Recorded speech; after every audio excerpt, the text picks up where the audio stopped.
Hello! Today we're going to be making some boba shaped like little paw prints. I'll be using my standard boba recipe you can find here. Start by adding your water and brown sugar to a pot on very low heat. Stir until the sugar is completely dissolved. Once it's completely dissolved, we're going to go ahead and add our first bit of tapioca starch and stir in until it's completely incorporated.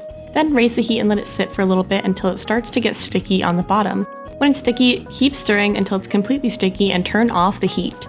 Now we're going to add the rest of our tapioca starch and fold it until a dough forms. Now we're going to take this over to a work surface where we're going to knead this until smooth. If it's sticky, just add more tapioca starch. It should not be very sticky.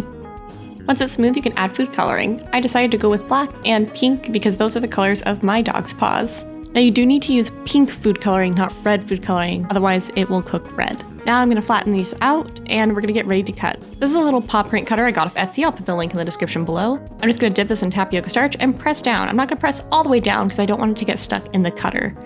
Then I'm just going to rip it out of the dough and there's a little paw print. I'll continue this with the pink and the black until I run out of dough. Now at this point I had the idea of doing some pink paws with black spots, so I wiped down the pink with some water to make it sticky and then just pressed in some black spots.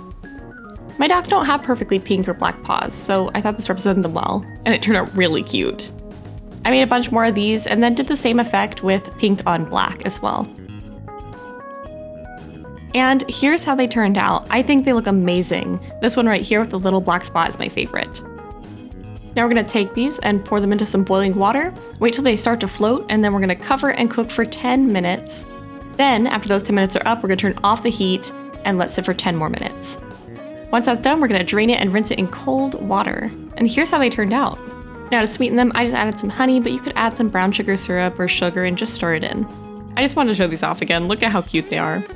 Now for my drink, I went ahead and poured in my boba first before topping off with some ice and some Thai milk tea. I'll put the Thai milk tea recipe in the description below for you.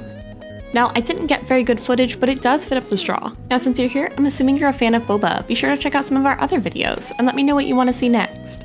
Thanks for watching. Bye!